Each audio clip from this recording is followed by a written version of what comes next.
श्री शिवाय नमस्तुभ्यम दोस्तों, हर हर महादेव। स्वागत है आपका अपने चैनल अतीक्षा की वाणी पर। 7 सितंबर रविवार को लगने वाला है चंद्र ग्रहण। आज हम जानेंगे कि चंद्र ग्रहण कब लगेगा, उसका समय और चंद्र ग्रहण क्यों लगता है, चंद्र ग्रहण की वह कथा को जानेंगे। तो वीडियो प्रारंभ करने से पहले मेरा आपसे निवेदन है कि अगर आप चैनल पर नए हैं तो चैनल को सब्सक्राइब करें, वीडियो को लाइक करें, कमेंट में हर हर महादेव या श्री शिवाय नमस्तुभ्यम अवश्य लिखें। तो पहले जान लेते हैं कि चंद्र ग्रहण कब लगेगा। 7 सितंबर 2025 रविवार के दिन रात्रि को 9:58 पर चंद्र ग्रहण लगेगा और इसकी समाप्ति होगी 8 सितंबर रात्रि 1:26 पर। इसका सूतक काल रहेगा 7 दिसंबर दोपहर 12:57 से।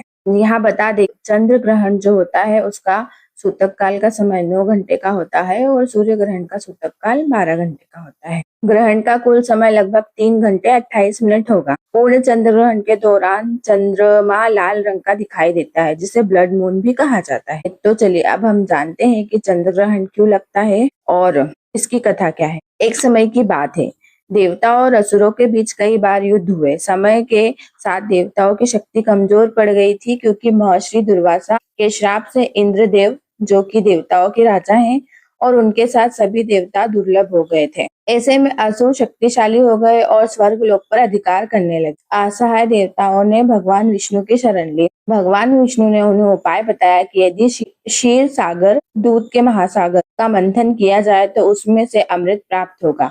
अमृत पान करने से देवताओं को पुनः शक्ति मिल जाएगी। तो देवताओं ने सोचा कि हम समुद्र मंथन करते हैं। मंथन करने के लिए मंदराचल पर्वत को मथानी बनाया गया, यानी कि मथने वाली लकड़ी। पर्वत को खड़ा रखने और खिसकने से बचाने के लिए भगवान विष्णु ने कछुए का रूप धारण किया और पर्वत को अपनी पीठ पर धारण किया। वासुकी नाग को मंथन की रस्सी बनाया गया और देवताओं और असुरों ने उस फण और पूंछ पकड़कर मंथन शुरू किया। मंथन के दौरान अनेक अद्भुत रत्न, दिव्य वस्तुएं और प्राणी प्रकट हुए।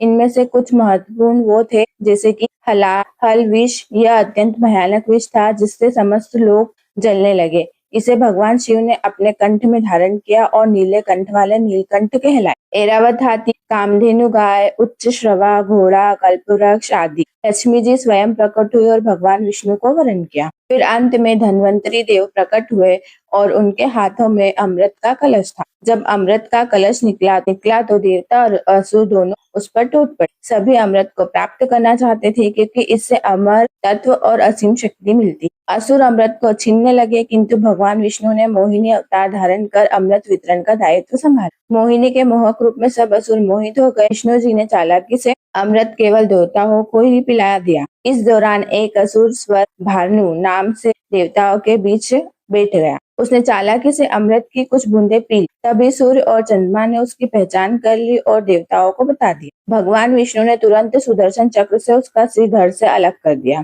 लेकिन अमृत का स्वाद लेने के कारण उसका सिर और धड़ दोनों अमर हो गए। सिर को राहु कहा गया और धड़ को केतु कहा गया। राहु को सूर्य और चंद्रमा से विशेष शत्रुता हो गई, क्योंकि उनकी वजह से उसकी पोल खुल गई थी। जब भी सूर्य या चंद्रमा आकाश में आते हैं, राहु उन्हें निगलने की कोशिश करता है। इसी कारण से सूर्य ग्रहण और चंद्र ग्रहण होते हैं। परंतु राहु का सिर धड़ से अलग होने के कारण वह उन्हें पूरी तरह पचा नहीं पाता है और कुछ समय बाद सूर्य चंद्रमा फिर से मुक्त हो जाते हैं। राहु सूर्य और चंद्रमा से बदला लेने की ठानता है और वह हर बार ही अंधेरे में छिपकर सूर्य और चंद्रमा को निगलने का प्रयास करता है। जब वह सूर्य या चंद्रमा को निगलता है, तब चंद्र ग्रहण या सूर्य ग्रहण का संयोग बनता है। यही कारण है कि जब भी चंद्रमा सूर्य के सामने आता है, तब राहु उसे निगलने की कोशिश करता है, जिसके कारण ग्रहण उत्पन्न होता है। वही इसी प्रकार से चंद्र ग्रहण को राहु की कूटनीति और देवताओं की शक्ति का प्रतीक माना जाता है। चंद्र ग्रहण केवल पूर्णिमा को होता है।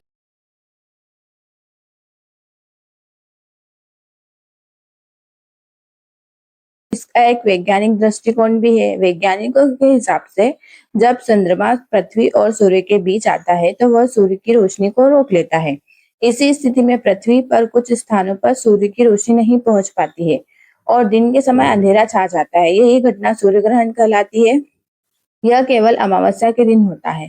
उसी प्रकार जब पृथ्वी सूर्य और चंद्रमा के बीच आ जाती है, तो सूर्य की किरणें चंद्रमा तक नहीं पहुंच पाती है। परिणाम स्वरूप चंद्रमा अंधकारमय दिखाई देता है। इसे ही चंद्र ग्रहण कहते हैं। यह केवल पूर्णिमा के दिन संभव होता है। जब चंद्रमा अपनी कक्षा में घूमते हुए पृथ्वी की कक्षा को काटता है तो दो बिंदु बनते हैं, उत्तर नोड राहु और दक्षिण नोड केतु। जब सूर्य, चंद्रमा और पृथ्वी इन बिंदुओं के पास एक सीधी रेखा में आ जाते हैं तब ये ग्रहण होता है। पौराणिक कथा में राहु सूर्य और चंद्रमा को निगलने की कोशिश करता है। वैज्ञानिक दृष्टिकोण से राहु केतु वे बिंदु हैं जहां सूर्य, चंद्रमा और पृथ्वी का मेल होता है और ग्रहण की स्थिति बनती है। इस कथा से हमें शिक्षा मिलती है कि समुद्र मंथन की तरह ही जीवन में भी संघर्ष करना पड़ता है, तभी सफलता मिलती है। देव और असुर दोनों ने मिलकर मंथन किया। इसका अर्थ है कि कभी-कभी शत्रु भी किसी लक्ष्य को पाने के लिए साथ आ सकते हैं। केवल बल से ही विजय संभव नहीं है। जैसे मोही रूप की नीति ने देवताओं को जीत दिलाई, उसी प्रकार राहु ने छल से अमृत पिया, पर उसका परिणाम यह हुआ कि उसका सिर और धड़ अलग हो गए। राहु बार बार सूर्य चंद्र को निगलने का प्रयास करता है, परंतु कभी भी स्थायी रूप से सफल नहीं हो पाता है। तो यह थी चंद्र ग्रहण और सूर्य ग्रहण की कथा। अगर आपको वीडियो अच्छी लगी हो तो चैनल को सब्सक्राइब करें, वीडियो को लाइक करें, कमेंट में हर हर महादेव, श्री शिवाय नमस्तुभ्यम अवश्य लिखे। धन्यवाद।